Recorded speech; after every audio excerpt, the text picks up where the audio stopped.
First, we pay homage to the lineage gurus, homage to the Venerable Monk Liao Ming, homage to Master Sakya Zeng Kong, the Zhong Rinpoche, homage to the 16 Dharma Kings, Eminence Karmapa, and homage to Master Thupten Dorji.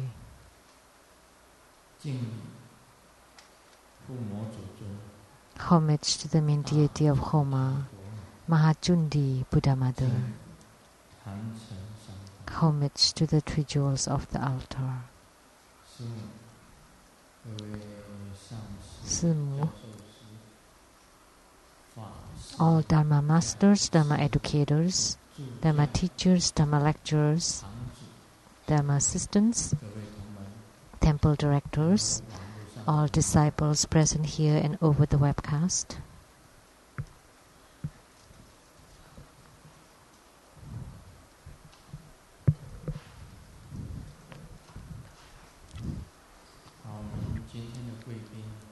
Our guest of honors today, from Taiwan Government Chief Secretary Mr. Tsang,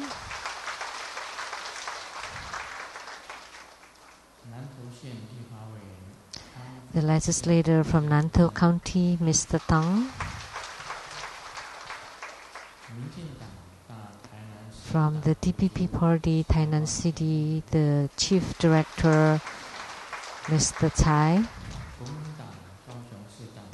from the KMT Party Kaohsiung City the Vice Chair, also the Council Person Xu,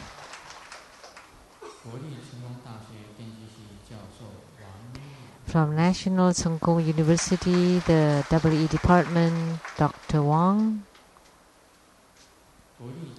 from the National Zhongzhen University the WE Special Guest Professor Dr. Wang and Mrs. Wang, from National Yunlin Science and Technology University the WE Professor Dr. Wang,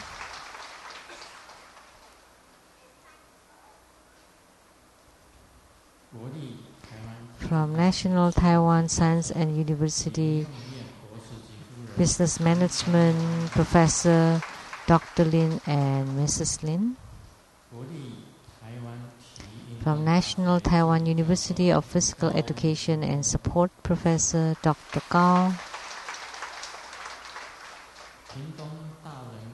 from Pingtung Daren Science and Technology University Assistant Professor, also the Doctor in Education, Ms. Ye.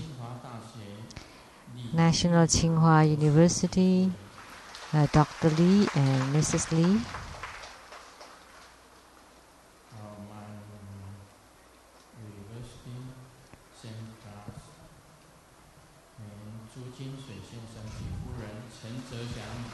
Mr. and Mrs. Zhu,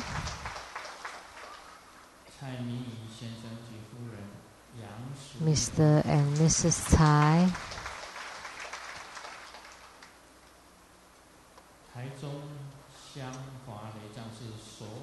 from Taichung Xianghua Lei Tsang Temple, the head of neighborhood there, Mr. Ji,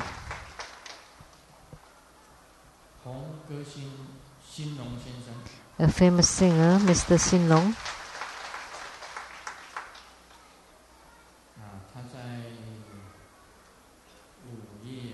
that on May 10th he would be releasing his new album called I Am Love.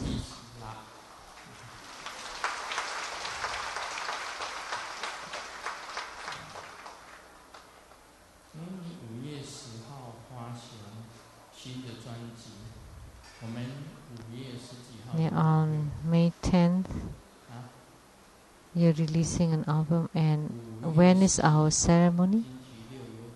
On May 11th, Saturday. So we'd like to invite you to sell your albums here at the Taiwan Lei Tsang Temple. So you need to come on the 11th of May.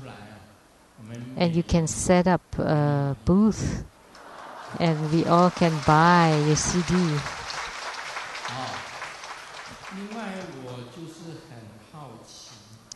And I'm curious, why did you say that you are or I am love?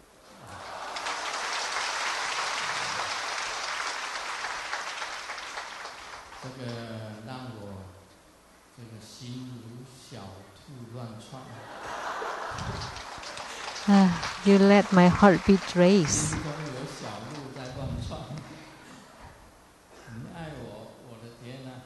You love me? Oh no. Okay. Thank you.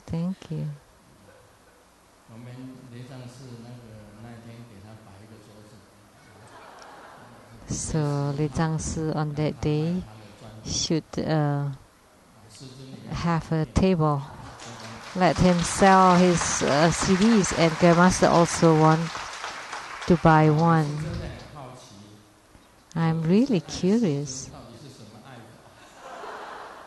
I love Grandmaster, and how do you love? How is the love? I want to see if you have that song that you love Grandmaster. Thank you. Please sit down.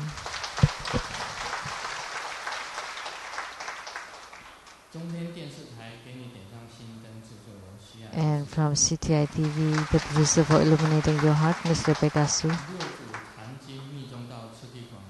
And the producers for the Platform Sutra and Development Stages of Tantayana, Master Yan Yue, and the host, Dharma Sister Wei Chun.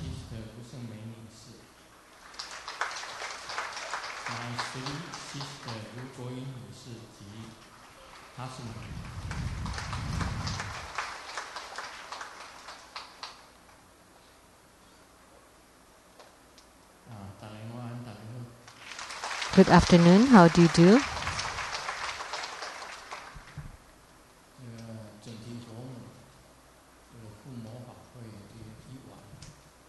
The Mahachundi Buddha Mother Homa.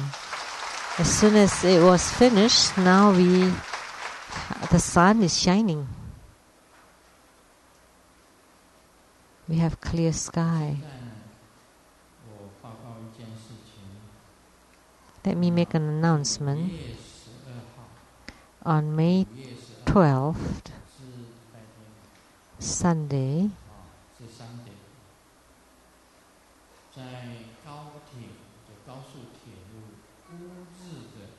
near the high-speed rail station in Ure of Taichung City, there was a convention hall.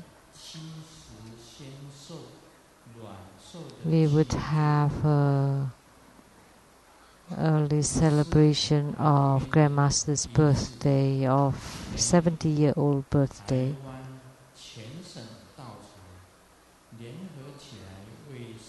And it was organized or held by all the chapters of Taiwan, and we welcome the participation of the disciples here in Taiwan as well as all Southeast Asia. On May 12th, Sunday, at the convention hall, convention center near the high-speed rail station in Ure, Taichung. We hope that you can make time to participate.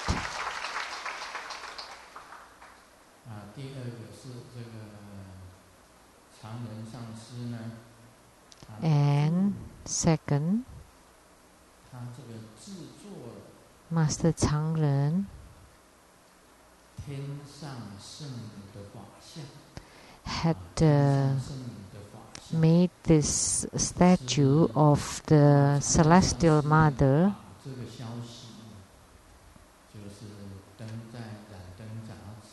and he had the announcement at the Enlightenment magazine and the Tripada newspaper.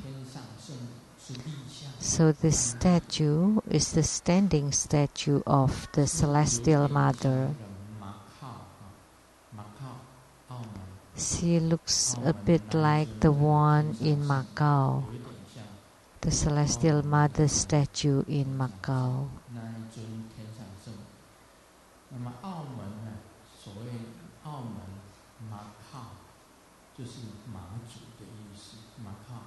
So Macau means Mazu.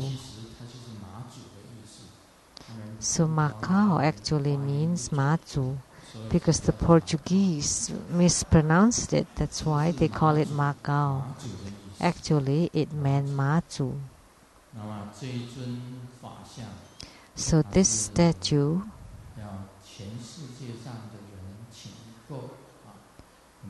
is available for purchase for everyone, and then you can enshrine her, and then you can start practicing her practice, because next Saturday we would have the Homa ceremony of Mazu, or the Celestial Mother. And as we know that her birthday is around now, in the Chinese lunar calendar is the 23rd of the third month. And this deity is being available in an auction method, that the proceeds of the sales of the statues would be donated to the foundations and for charitable work. So this Mazu, Celestial Mother, is very beautiful and dignified. And you can obtain one at the Taiwan Lei Tsang temple here. So you can check the Enlightenment magazine and the Tripada newspaper on the details.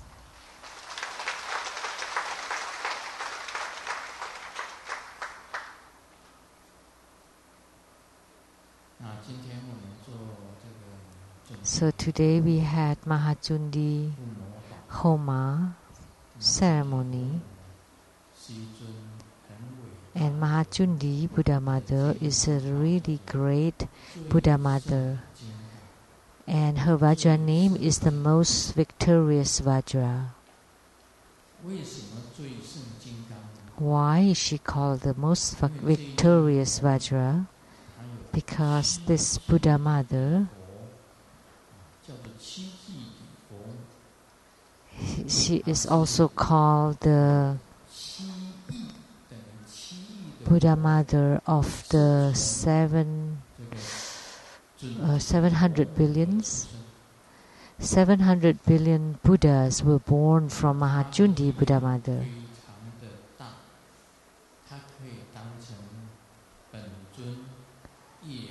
She has great power, and you can regard her as the Yidam, personal deity, or as a protector and or protector. So this deity has an extremely great Dharma power. So Mahachundi Buddha Mother is also called the Buddha Mother of the celestial beings and human beings. The mantra.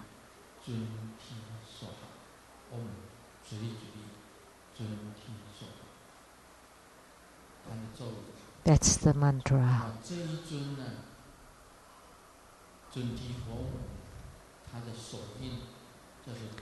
So the mudra for Mahachundi is called the common mudra.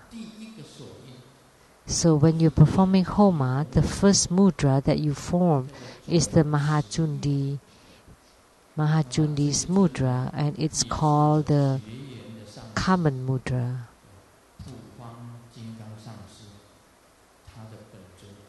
And he is also the yidam of my guru, Master Pufang, of one of my gurus.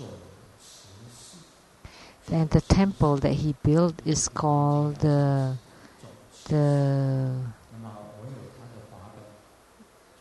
common or the complete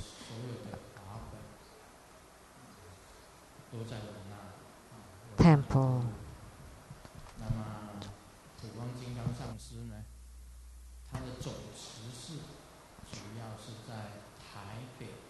So for Master Pufang, the temple is in Taipei, on an island called the Shezi Island.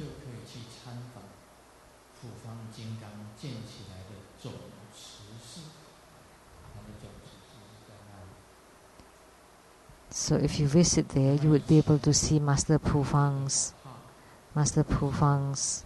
temple.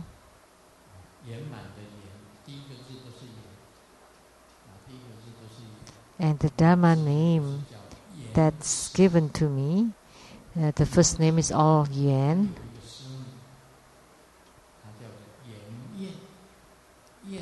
And he has a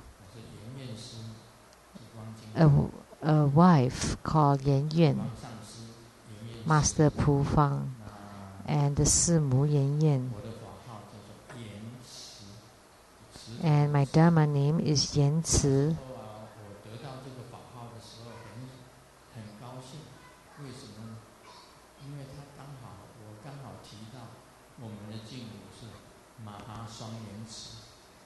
Because at that time I just knew about the Mahadapa lotus pond. Ci means pond, so it sounds the same. So it's a Dharma name that's truly marvelous.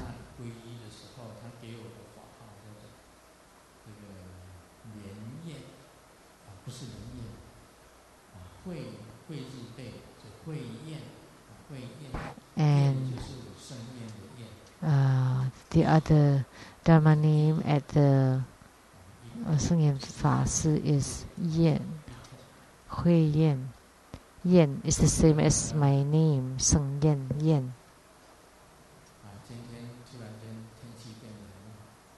Now all of a sudden, the weather turned to be really good.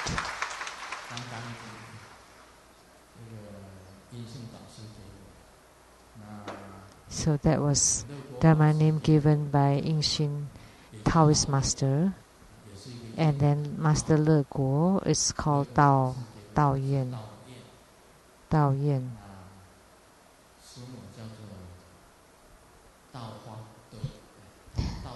And Simu is called Dao Hua. In Taiwanese, it sounds like a soy tofu.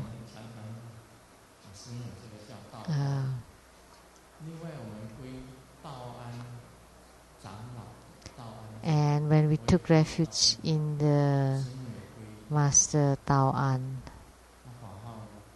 and the Dharma name, she said she forgot.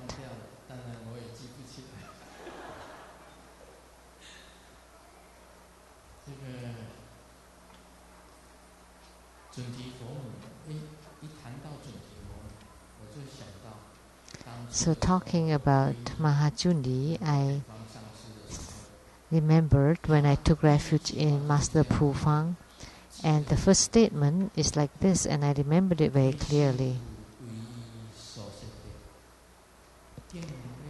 We kowtow and take refuge in the marvelous attainment.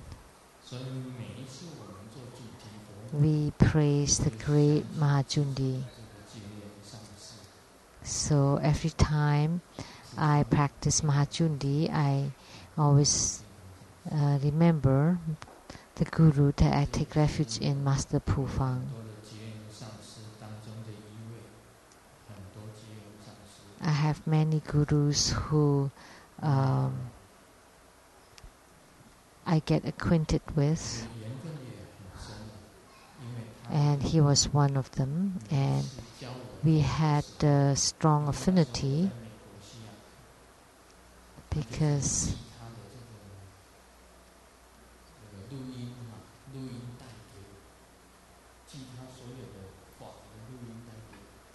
and for each of the Dharma they send me the tape of the teachings for each of the Dharma. So he also sent me a lot of the practice procedure that in the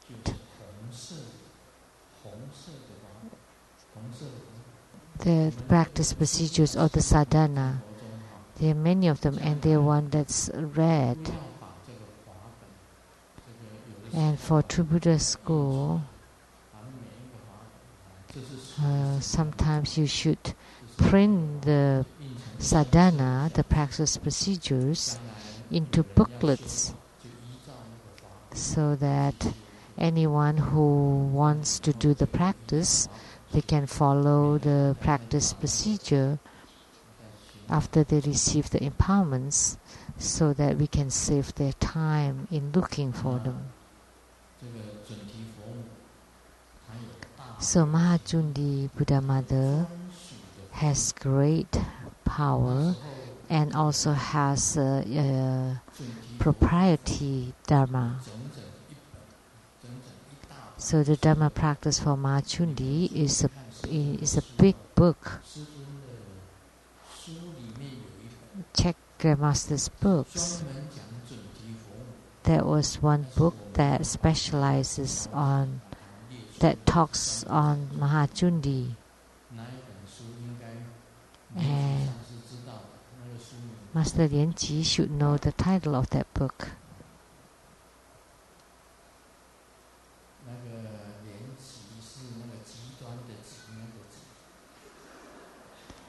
So the Ji, that means the extreme.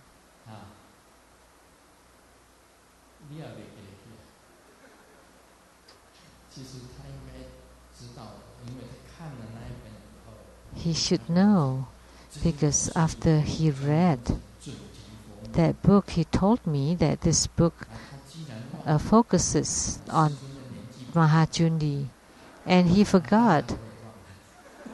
And Grandmaster is older than he is. Then of course I also forgot. I don't know.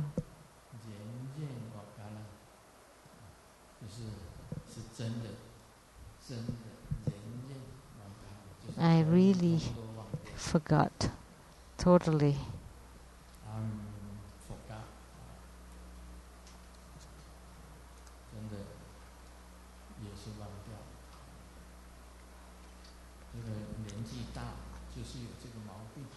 So as you grow older, you have this problem.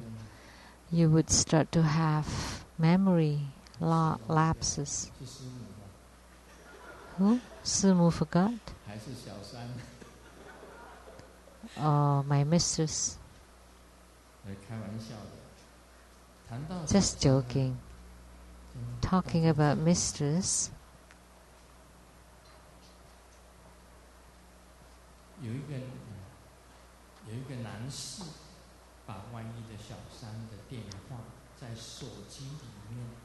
There was a man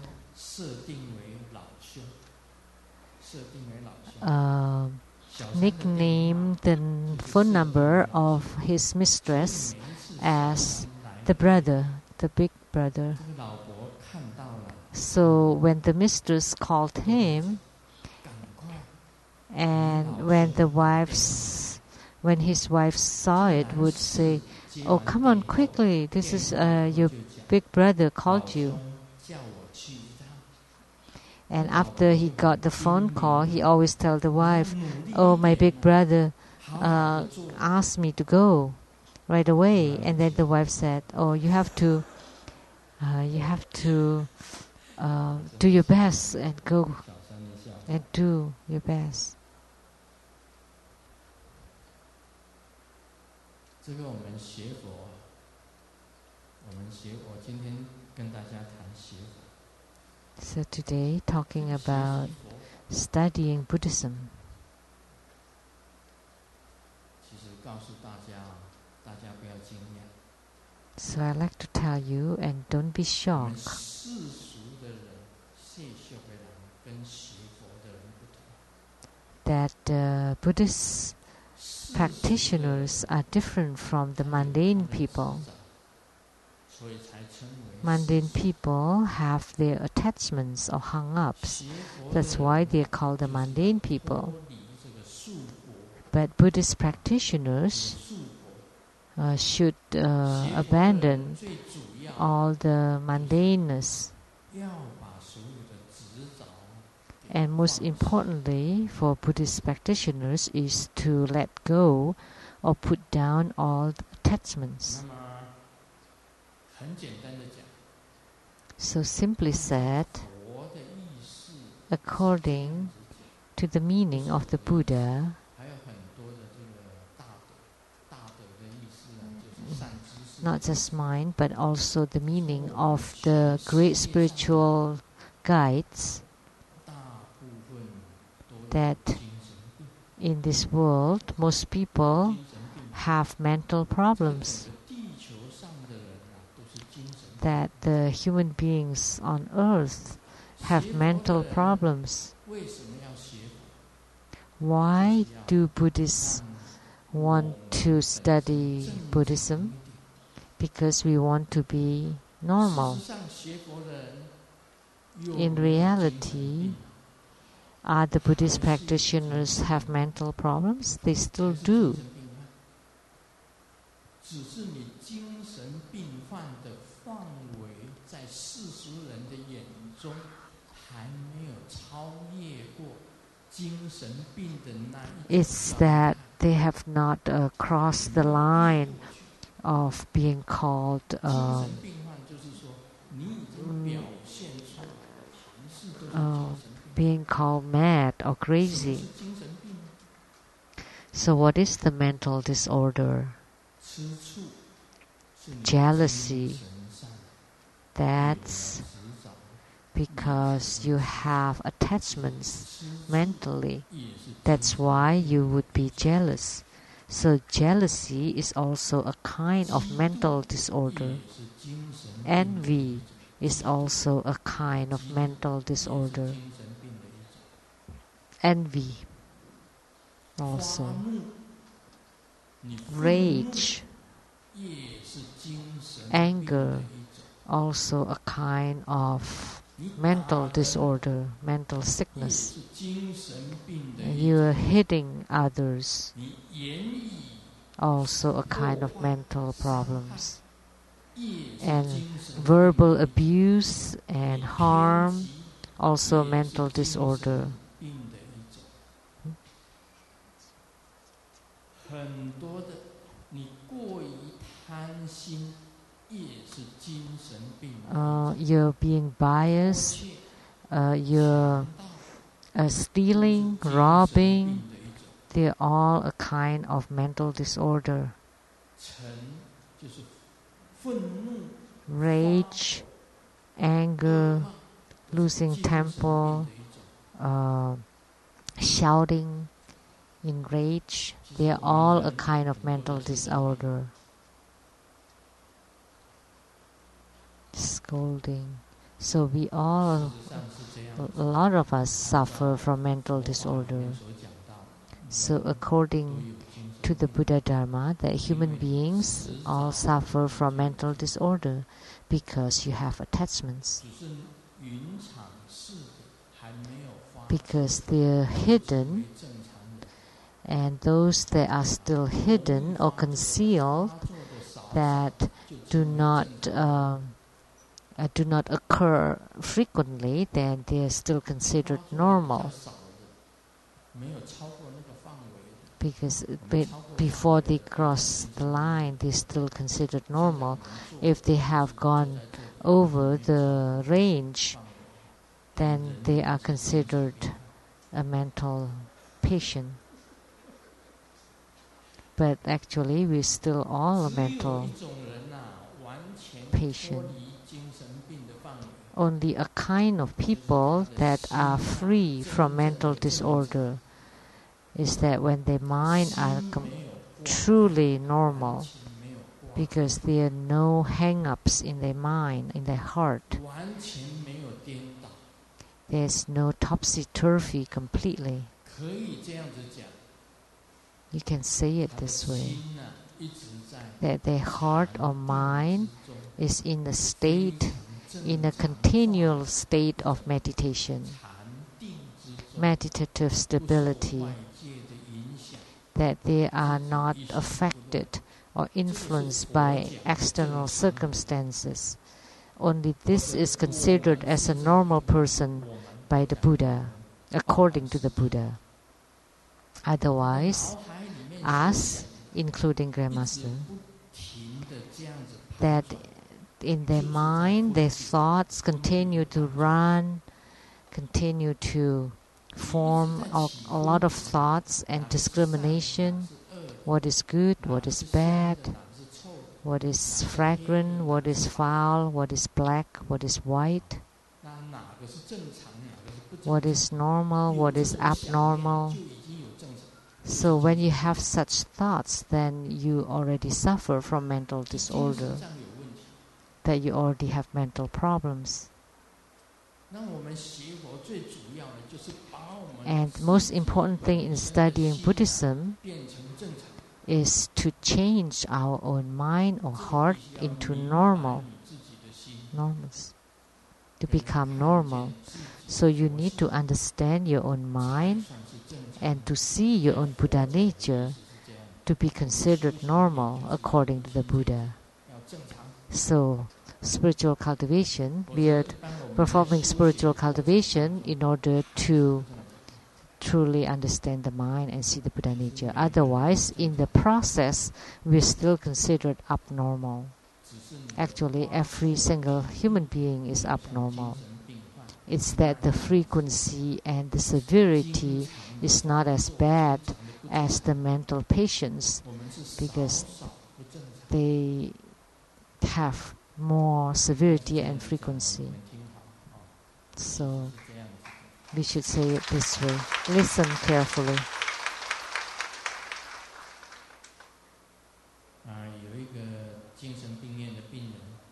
There's a patient in the mental hospital told to the new doctor, "Doctor, we all like you. You're much better than the old doctor." And this new doctor said, "Thank you. Why?" "Because you look like us."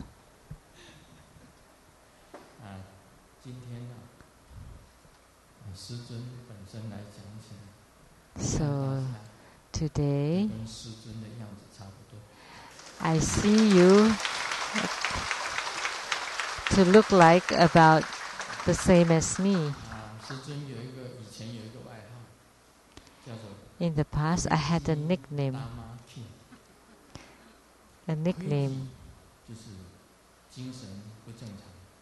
Crazy.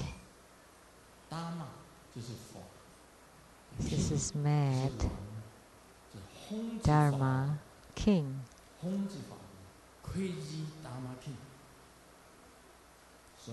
Crazy Dharma King. So I see you to be similar to Grandmaster.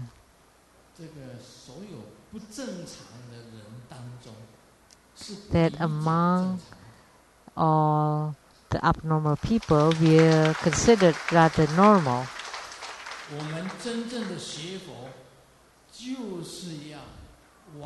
Our true study in Buddhism is that to let go of all attachments, to be completely free from attachments, and to become completely normal. That's the true goal of studying Buddhism.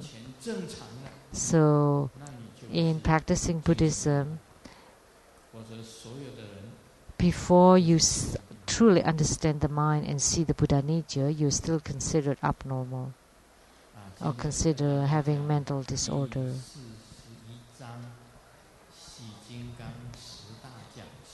So today we are talking about Hevajra's chapter 41, Hevajra's 10 key teachings.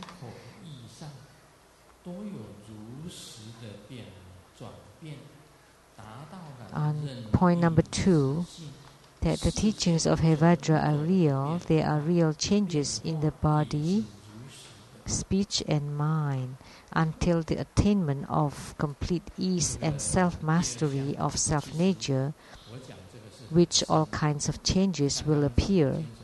The changes are also real.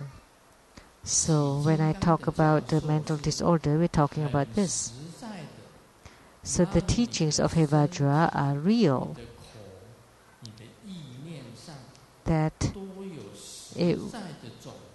So that in your body, speech and mind, you can experience real changes. To become normal in the mind, body and speech, to become normal until you attain a complete ease and you can naturally make use of your own nature. And these changes all happen naturally, and the changes are real.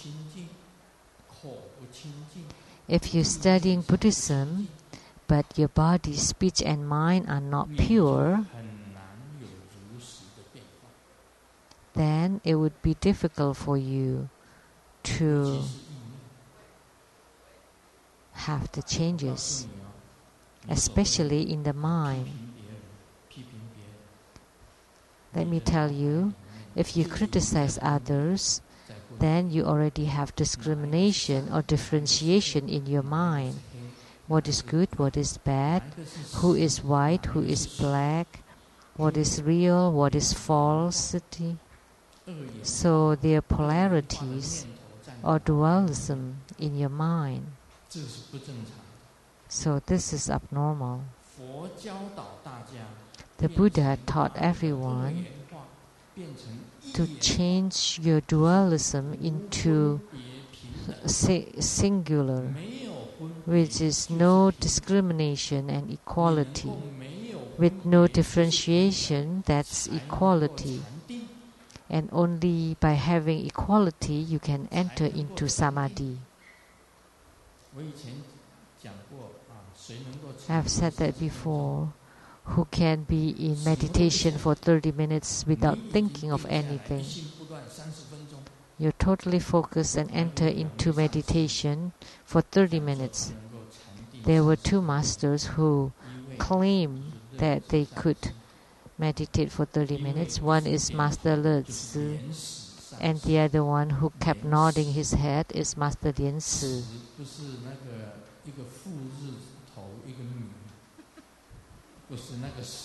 It's not Si meaning corpse, but it's Si meaning history. It sounds similar. And Master Lei Tsang. And Master Lei Tsang, and he kept nodding, claiming that he could meditate for 30 minutes. But I'm telling you, if you think that you could enter into meditation, could be in meditation for 30 minutes, that's not called meditation. This is a true answer.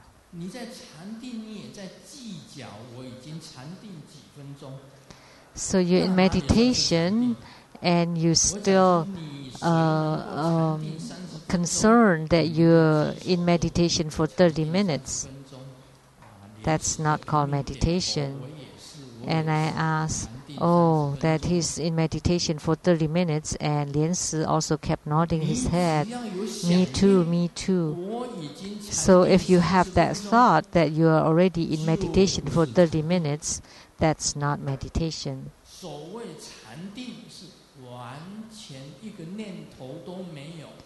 The so-called meditation is when you have no thought whatsoever, and you have it is extremely difficult to reach a state where you have no thought whatsoever. When Grandmaster chant Hiking Kuan Yin Sutra from the beginning to the end, in this, there are several thoughts that interrupted, that appeared, thought that you could never think about. Just in chanting the Hiking Kuan Yin Sutra, only for a short few minutes, you already have a very fine thoughts that you may not be aware of. Not just small thought, but a very fine thought, or maybe even a major thought. When you chant and all of a sudden you think, oh, that thought is not right because I'm not focusing on chanting the sutra. I already thought of something else. And then you restart again.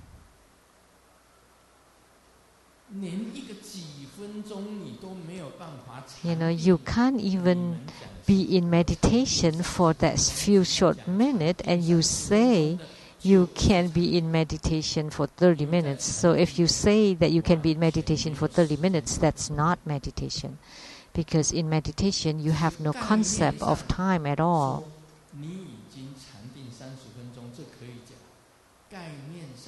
Conceptually, you can of course say that you're in meditation for 30 minutes.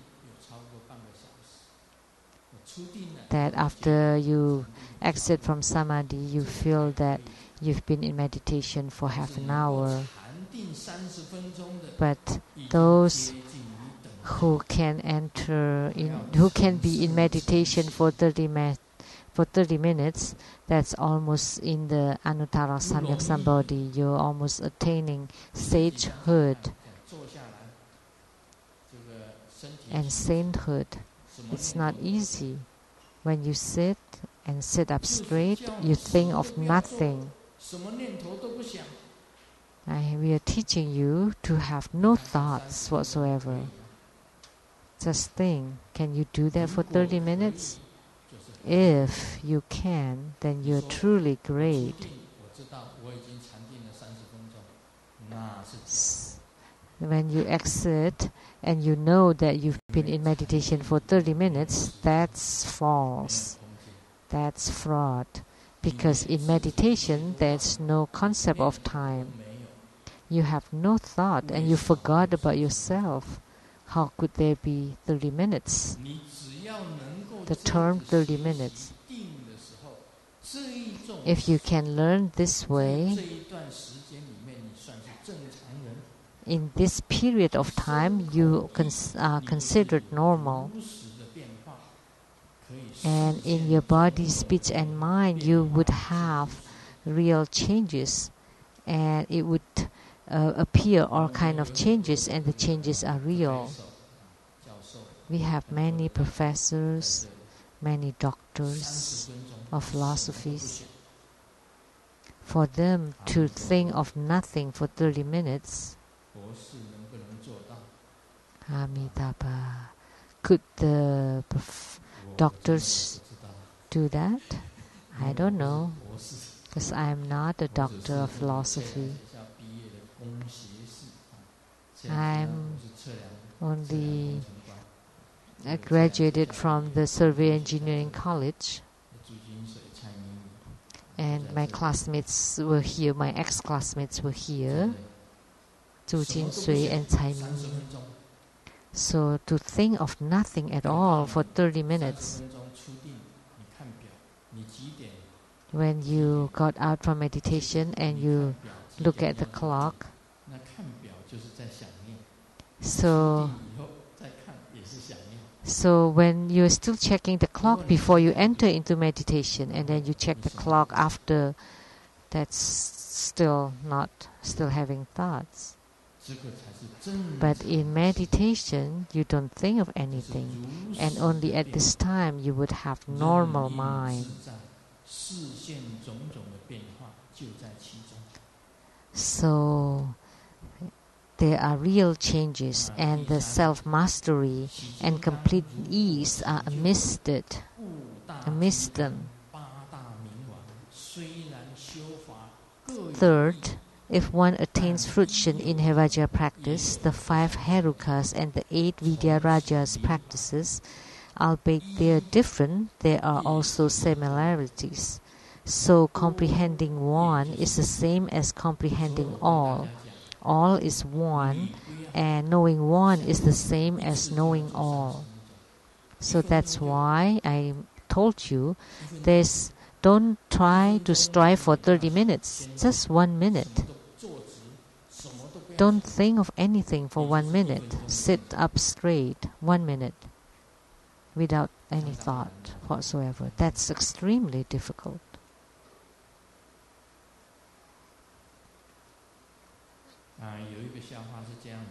There's this joke. The man told the woman, "Oh, so great that the day I wished for has finally come."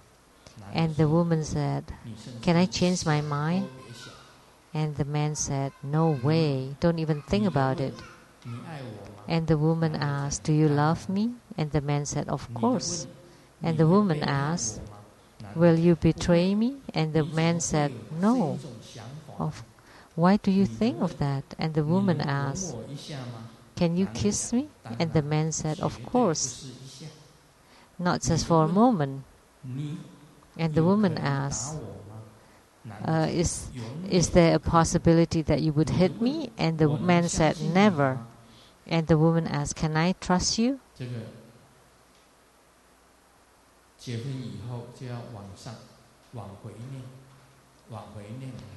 But after marriage, it should be read upside down.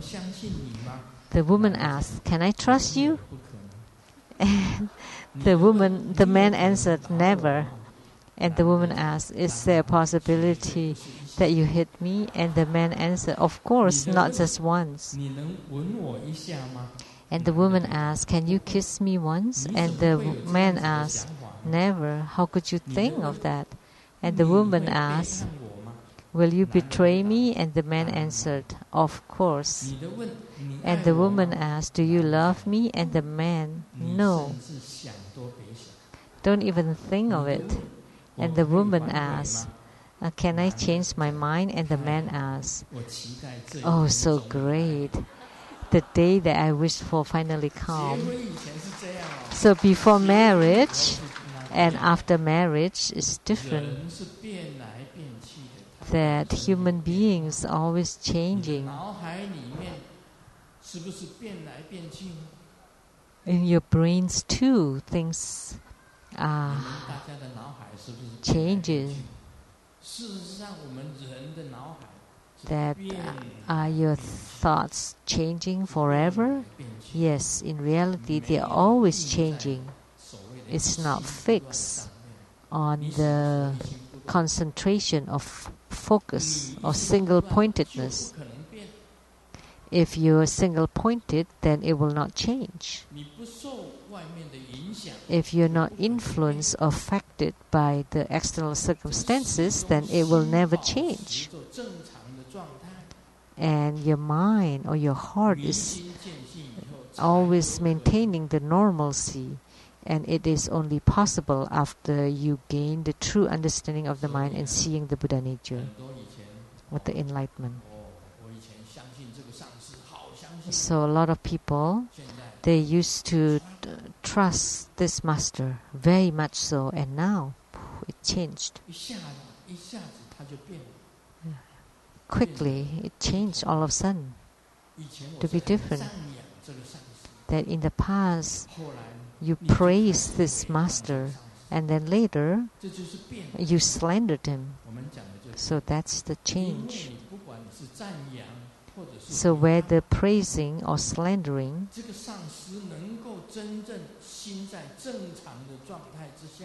if the master can maintain the normalcy of the mind, that he's not pleased because you praise him, and he's not upset when you defame him, then this is a true master.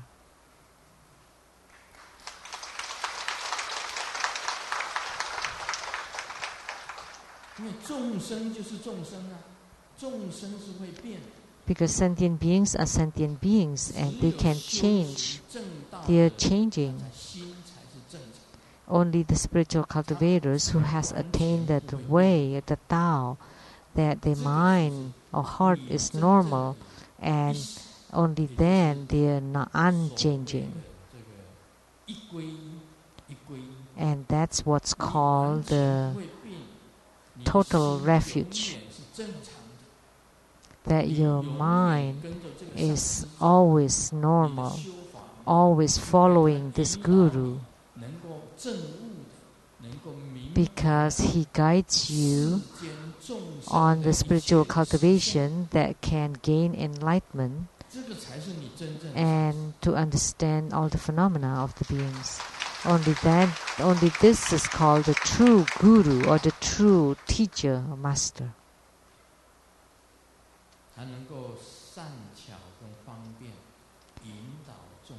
He could employ the skillful means to guide the sentient beings to reach the total normalcy of the mind. Only this is a real Guru. But if he still have discrimination, still criticizes, defames, or like in the puppet show,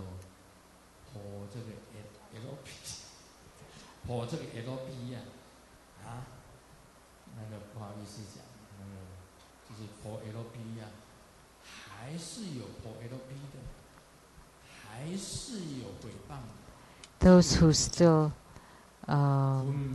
bad-mouthing others or criticizing or kiss ass, they still have discrimination. But if you have reached the fruition attainments in your spiritual cultivation, you truly you gain enlightenment, truly understand your mind and see the Buddha nature. Then when you see praises or the pleasing things, they are not pleasing things. If you see the sad things, they are not sad things. Or if you see miserable or suffering things, you don't as no suffering or miserable things. Then this is the state of normalcy, no bias. So the Buddha taught all of us to change our mind to become completely normal. Actually, even the mind does not exist.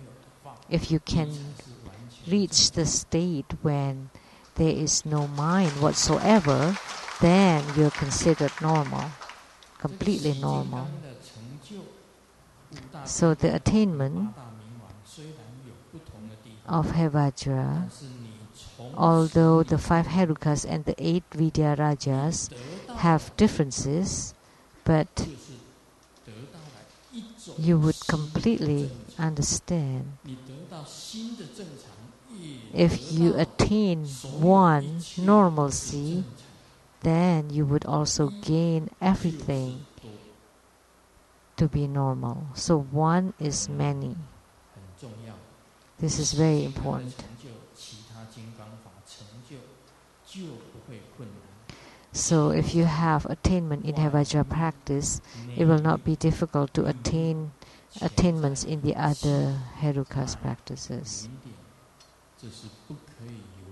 So in the inner practice, outer practice, the secret practices in the chi channels and light drops, that in your spiritual cultivation you would be able to attain the great bliss, and yet you're not attached to the great bliss, and then you can enter into the radiance, the great radiance of the clear light. And then when you're not attached to the clear light, you would be able to enter into the empty nature, the great world of emptiness. And then you're not attached to this emptiness.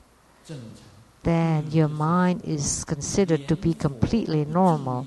Then you're a Buddha.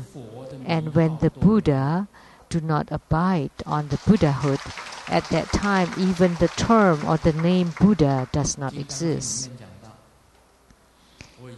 It is spoken in the Diamond Sutra that I have gained the bodhisattvahood, that you're not a bodhisattva. I have attained arhatship, then you're not an arhat. If you say that I have attained Buddhahood, I'm the awakened one.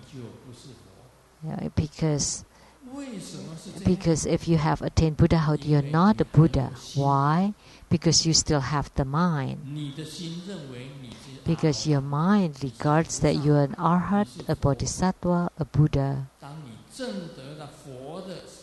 When you attain Buddhahood, you don't even want to use the name or the term Buddha. Then that would be a true realization. Because it's the term the awakened one or the is there because you have not reached the Buddhahood. So if you say that you're in meditation for 30 minutes, then that's bullshit. That you should be boasting.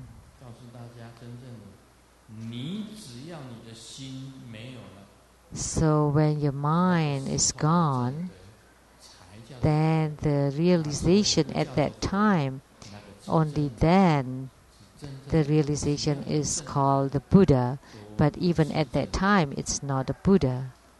Because if there is a realization, then it is not a realization. Point number 4. The quintessence of Hevajra can allow one to transform and generate marriage out of afflictions, death, 5 aggregates, until ultimately arrive at Buddhahood. That in the mind of the one who have attainments, there are no afflictions because you have no thoughts. Your mind is normal. You have no thoughts. So you have no worries, no afflictions. You have no issues on life and death. And life and death are not an issue. You thought when someone dies, you're sad, you cry. But little did you know that every night you're dying. You die once. Because when you enter into dream, you're gone.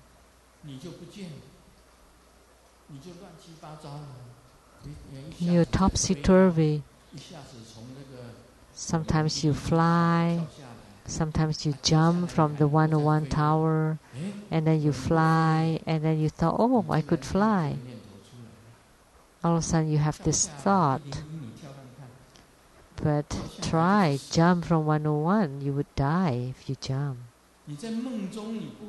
But in the dream, you will not die. Even when you fall into the ocean. And when you woke up, oh, that was a dream. That's fine. Actually, you have died once. For Buddhists, dreams, sleep and dream is called a small death. If you have no dreams, that's best. Then the mind is normal. If you have dreams, then you're still abnormal. That's the state of the intermediate state. It's the state of death. The state of death is when dreams appear. When you die, the dreams will appear. So in the Heruka practice, if you can practice the sleep and dream yoga, which means that in your dreams you still cultivate spiritually. If you don't, that means you're still topsy-turvy. So in Tantrayana practices, you still have to practice in the dreams. Only then the mind is considered normal.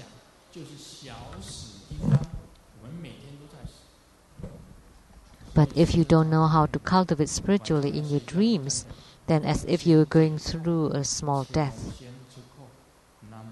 So prior to sleep, I always recite, going to the Western paradise, leave behind all suffering, Namo Amitabha. So whatever you encounter, you would recite Om Ami Devase, the mantra of your yidam. So when you encounter bad things or good things, you also recite the mantra. In your dreams, if you can chant the mantra in your dreams too, then you have attainments in your spiritual cultivation.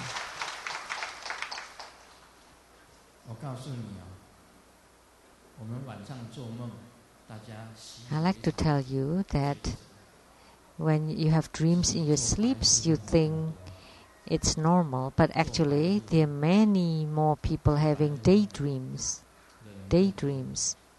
Many more.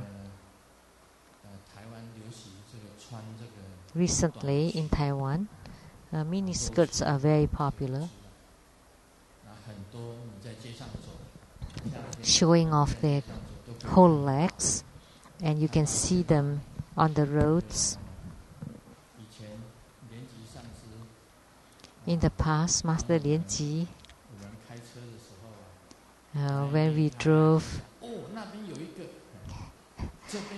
he drove, he would point out, oh, there's one there, there's one there. And at that time I would say, Amitabha. And he said, because in the past he was selling lingerie, selling clothes and bras. Master Lianji, yes, he nodded his head. So he just with a brief look, he would know what is the cup size. And he explained because he sold lingerie and bras wholesale. So he did research. When he saw a woman, what is the cup size? So we can forgive you. Otherwise, think about it. Man, for all men, think about it. So when you see those, which one of you don't daydream? That's a true daydream. So when you see that, you daydream, and there are many more. Not just dreams at night, but also dreams in the daytime. The human beings are always drunk and in the dreams. So Hevajra would cut off all afflictions, even death, the 5 aggregates, the senses, the 5 aggregates.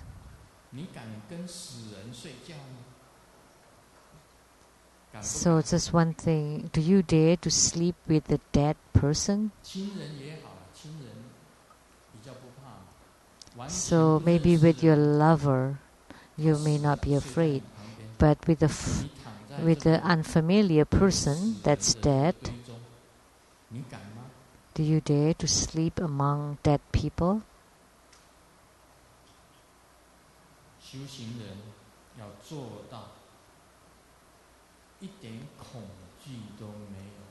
So for the spiritual cultivator should have no fear whatsoever. Only then the mind is considered normal. Because you have no concept of death in your mind. It's just the 4 elements and body. It's unrelated to you. You can sleep among dead people. In the past, Padmasambhava cultivated in the graveyard, that in the past people have no coffins and they just leave all the corpses in the graveyard. And Padmasambhava, Guru Padmasambhava, practiced samadhi and sitting on top of the corpses, and he wore clothes made from the cloth, the corpse cloth, and the Dharma implement is the bones and the skulls from the corpses. And he sat on the corpses and he ate the leftover offerings for the death. So he's practicing to have no fear. You can sleep in the graveyard or among the dead people. So afflictions are gone, death are gone, the five aggregates are gone, the heavenly maras are gone. Only at this time, finally, you attain Buddhahood until attaining direct Buddhahood in this body in this lifetime. Someone asked the son who's going to in the kindergarten, "Are you the most handsome in class?" And the son said, "No, I'm second."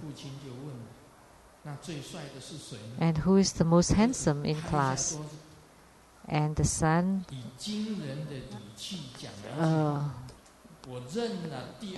hit the table.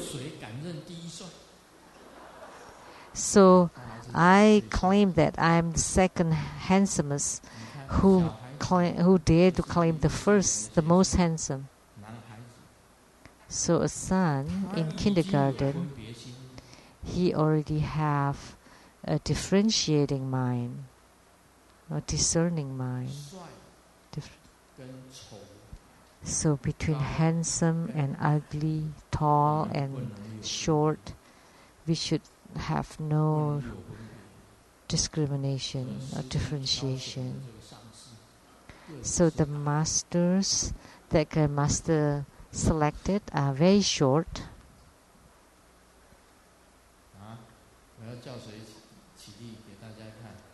Who should I call on to show?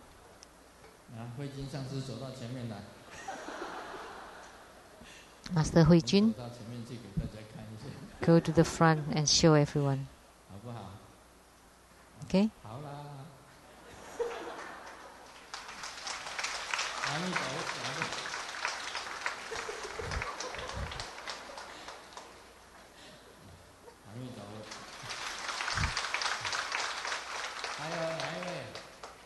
And who else? Lian Yi. Master Lian Yi, please come forward and show everyone.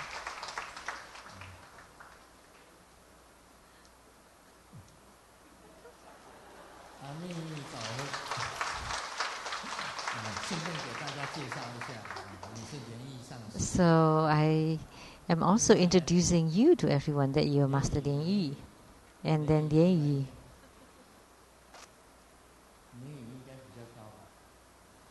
Lian Yi is slightly taller.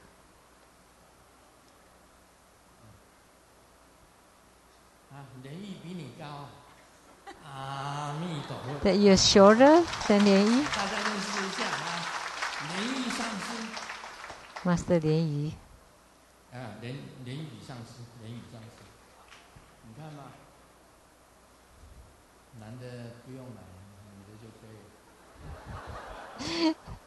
That's fine. Just call the female masters. No need to call the male masters.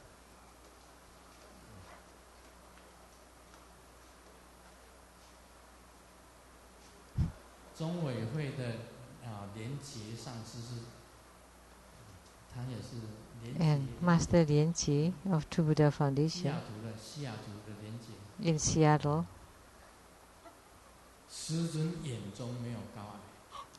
That in the eyes of grandmasters, there is no tall or no short.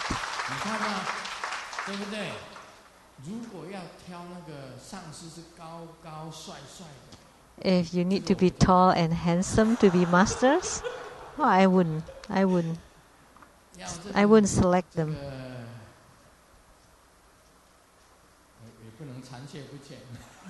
But they shouldn't be handicapped.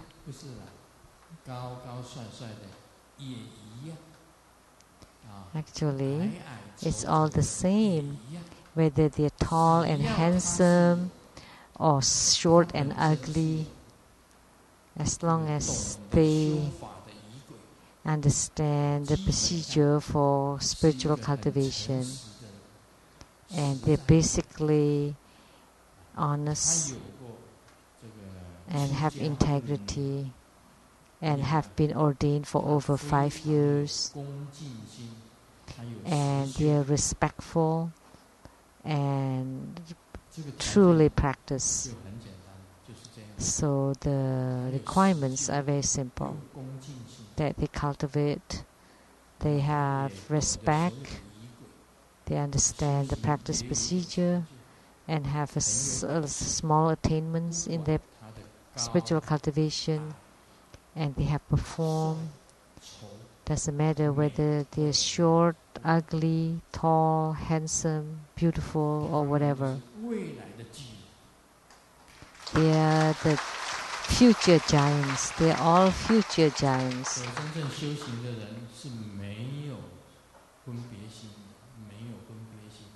So a true spiritual cultivators have no discrimination. If you have differentiation, then you would praise or defame or slander.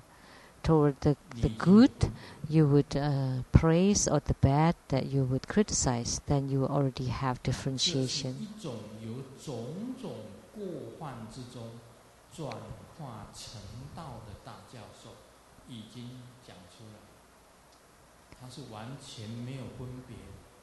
So this is the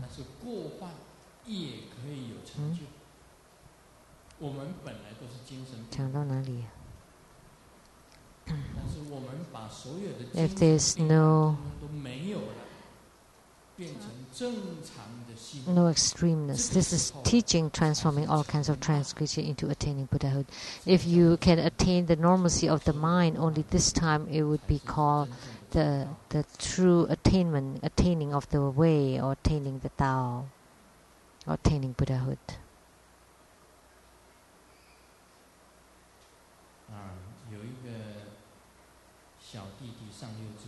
So this is transforming all kinds of transgressions into attaining Buddhahood. There was someone asking a son that's in kindergarten, is your mom okay? And he said no. And this person asked why. And the son said, because I just had a girlfriend in kindergarten, and my mom shaved my head, so my girlfriend did not recognize me anymore. It's just a small joke. But look, even the kindergartner already have differentiation. Is your mom fine? And fine or not fine? That's differentiation. And why? I just have a girlfriend. There's a differentiation, girlfriend and no girlfriend. Having hair or having no hair, that's also differentiation.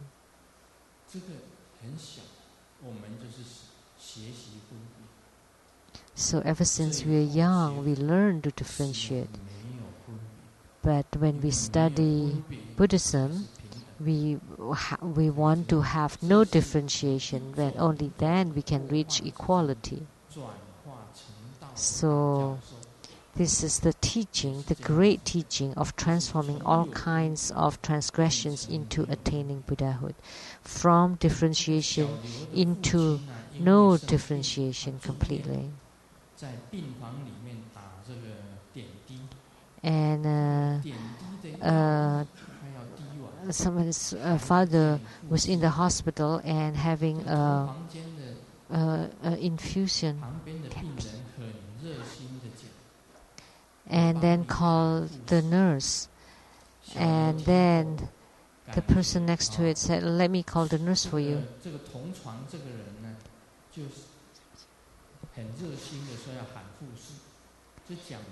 So the person that's next in the bed then asked, "Oh, the nurse is coming, and for the third bed is almost done." And then this is the play of word in Chinese.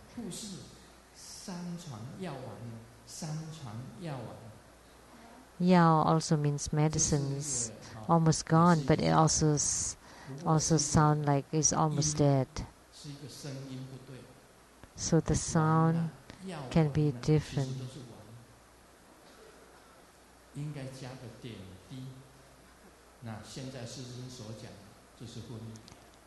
So in Chinese, many words sound the same, and it could be misleading. But this means there's differentiation.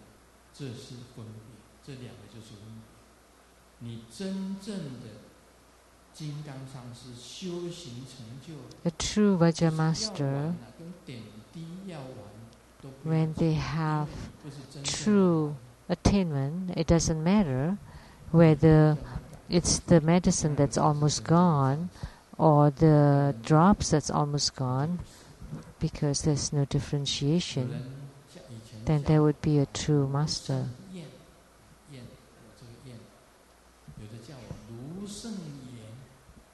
Someone called me Lu Sheng-Yen, someone called me Lu Sheng-Yen. And in Taiwanese,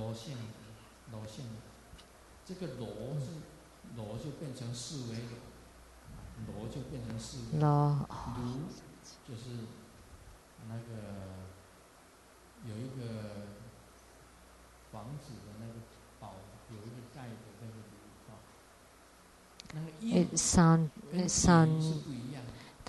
the similar sound means differently. But I don't care if you call me Lu Sheng-Yen or Lu Sheng-Yen or Lo Xiang-Gan in Taiwanese. I always respond, doesn't matter how you pronounce it. Ever since I was young, I have no differentiation.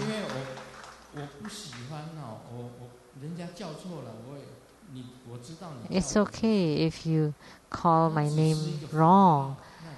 As long as I know you're calling on me, it's just a name. It should be like that.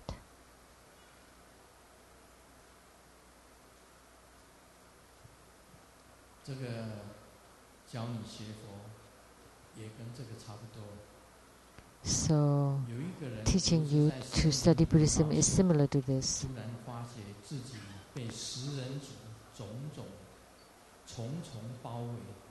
Someone was in the forest, and then he found out that he was surrounded by cannibal people. And then he called on the God in the sky, "God, please help me." And then there was a sound that said, "A pig on a big rock and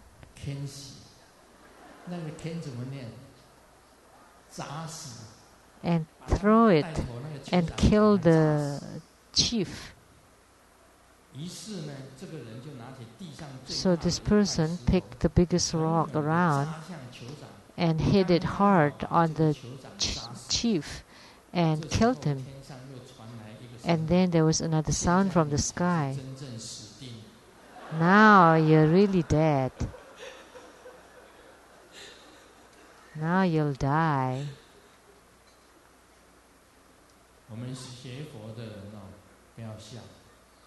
So, as Buddhists, don't laugh. Let me teach you. Don't study Buddhism and yet still be a mundane person.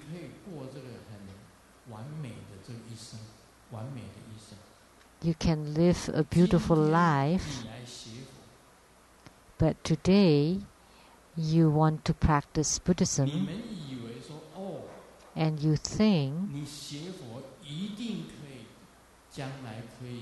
that by practicing Buddhism you can go to the Buddha land in the future and you can become a Buddha. That studying Buddhism you can go to the Buddha land and to be liberated. But it's just like the joke that it's not confirmed. It's not for sure. It's not necessarily that you would attain Buddhahood by practicing Buddhism or going to the Buddha land. Sometimes some people, they are dead for sure.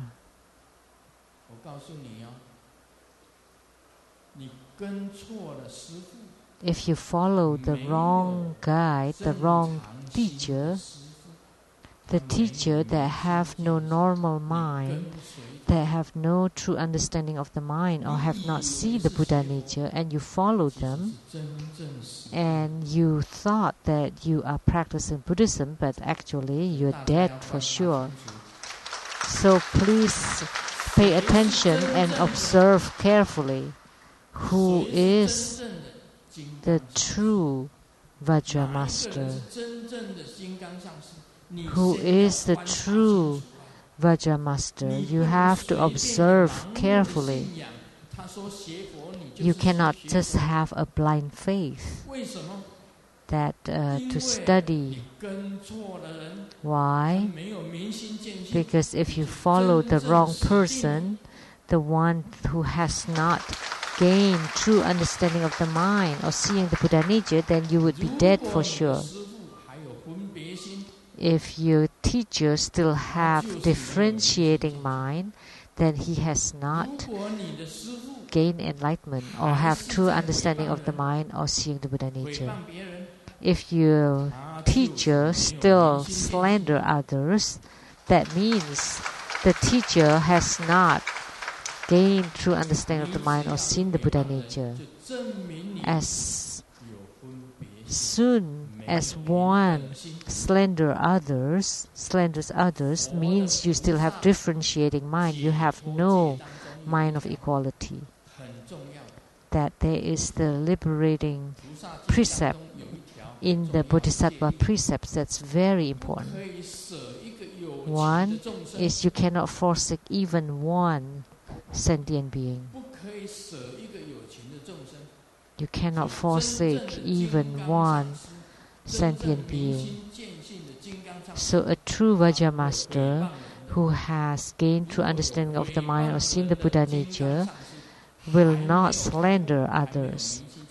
If anyone still slanders others, then he has not gained enlightenment. He has not comprehend the true understanding of the mind or seen the Buddha nature.